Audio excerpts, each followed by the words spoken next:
और तेलंगाना के खम्मम में अखिलेश यादव अपनी बात रख रहे हैं, सुनते हैं। मुझे उम्मीद है कि आने वाले समय में जो हालात हैं देश के, जिन परिस्थितियों से हम लोग गुजर रहे हैं, जहां भारत सरकार और खासकर भारतीय जनता पार्टी, जिसकी सरकार दिल्ली में है, एक एक सरकारें जो चुनी हुई उनको परेशान कर रही है। चाहे वो आपकी सरकार हो और चाहे आपके बीआरएस की पार्टी की सरकार हो, जो सहयोग और जो मदद और जो लोकतंत्र में सम्मान मिलना चाहिए वो सरकार सम्मान नहीं दे पा रही है। समय समय पर रुकावट कैसे पैदा हो, नेताओं को कैसे परेशान किया जाए, उनके खिलाफ क्या साजिश की जाए, उनके विपक्ष के लोग जो उनके सामने खड़े होकर के सवाल। चूना लगाने वाली कंपनी के आईपीओ में निवेश करके पैसे के नुकसान से आप डर रहे हैं? बेस्ट आईपीओ निवेश करना चाहते हैं? फ्रीडम ऐप को डाउनलोड करें, आईपीओ निवेश में एक्सपर्ट बने। सवाल पूछते हैं, उनको किस षड्यंत्र से उनको दबाया जाए, उनकी छवि कैसे खराब की जाए, ये भारतीय जनता पार्टी की सोची समझी थी रणनीति के तहत काम कर रहे हैं।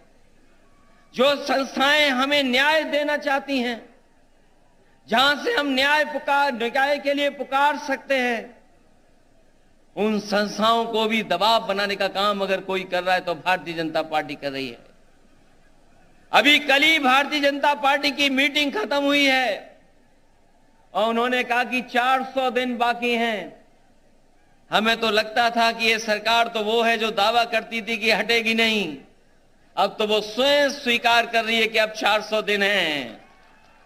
जो सरकार अपने दिन गिनने लगे, जो सरकार अपने दिन बताने लगे, समझ लो ये 400 दिन बाद सरकार रुकने वाली नहीं है। अब तो 399 दिन बचे हैं।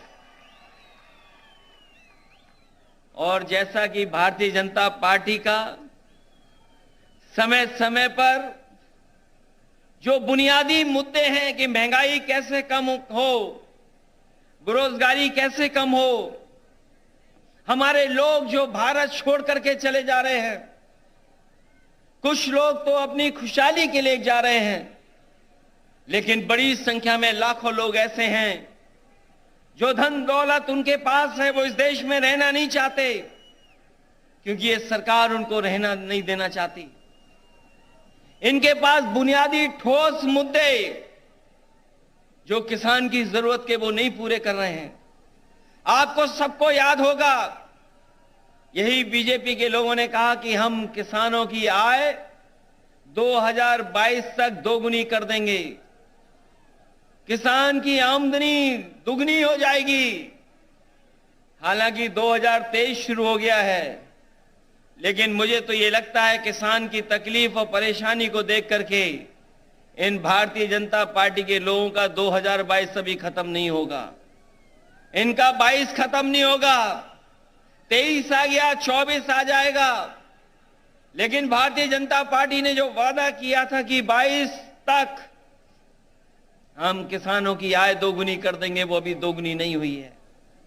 हमारा किसान तकलीफ और परेशानी में है, उसको वादा तो कर रहे हैं, लेकिन जो बुनियादी उसे मदद मिलनी चाहिए वो मदद नहीं मिल पा रही है। ये हमारा जो नौजवान दिखाई दे रहा है, ये नौकरी और रोजगार की तलाश में अपना भविष्य चौपट कर रहा है। ये सरकार कोई ठोस कदम नहीं उठा पा रही। आपका प्रदेश में तो सरकार है जहां मुख्यमंत्री काम कर रहे हैं, लेकिन हम तो अपने प्रदेश में देखते हैं जहां पर बड़े पैमाने पर बेरोजगारी है। जैसे ही चुनाव आ गया है, इन्होंने तय कर लिया है कि जगह जगह इन्वेस्टमेंट मीट करेंगे और इन्वेस्टमेंट मीट के बहाने लोगों को धोखा देंगे। ये प्रचार के माध्यम से धोखा देना चाहते हैं।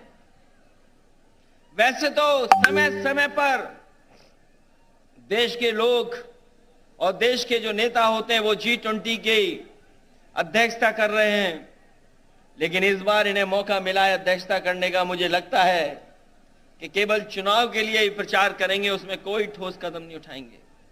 इसलिए आज जब हम इतनी बड़ी संख्या में लोगों के सामने इकट्ठे हुए हैं, जहां मुझे लोग ही लोग दिखाई दे रहे हैं, उनके सामने मैं कह सकता हूं कि अगर तेलंगाना में सफाया हो रहा है बीजेपी का, तो उत्तर प्रदेश भी पीछे नहीं रहेगा।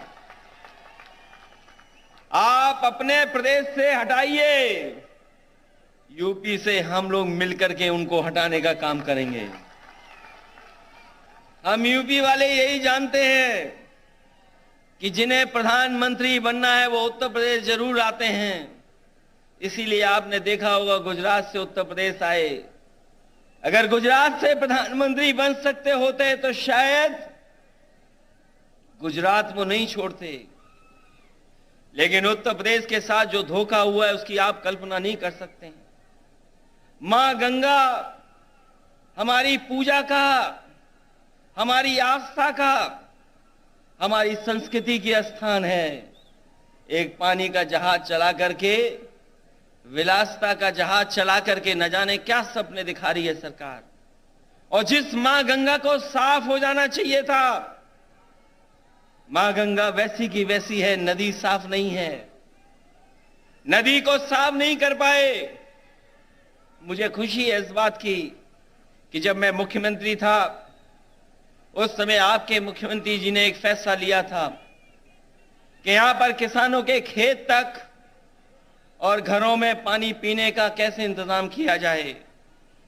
वो जो इंटीग्रेटेड इरिगेशन सिस्टम का आपने शुरुआत की, मैं आपको बधाई देता हूं और जनता को भी बधाई देता हूं, उनका धन्यवाद देता हूं कि आपके प्रदेश से शुरू हुई योजना, जहां पर खेत को पानी, घर में पानी का इंतजाम किया, वही तो भारत सरकार नकल कर रही है। जो आज भारत सरकार नकल कर रही है वो कहीं ना कहीं आपकी देन है। जिस सरकार ने एक उदाहरण पेश किया हो, और न केवल इरिगेशन में और भी क्षेत्रों में, मैं ऐसे सरकार के लोगों को बधाई देता हूं, और खासकर मुख्यमंत्री जी को बधाई देता हूं। जहां इतना विकास हो रहा हो, वहीं भारतीय जनता पार्टी के लोग देश को पीछे ले जाना चाहते हैं। उनके मुद्दे, उनके फैसले हमें और आपको पीछे ले जा रहे हैं। इसलिए आज जरूरत है प्रोग्रेसिव नेताओं की, प्रोग्रेसिव सरकारों की।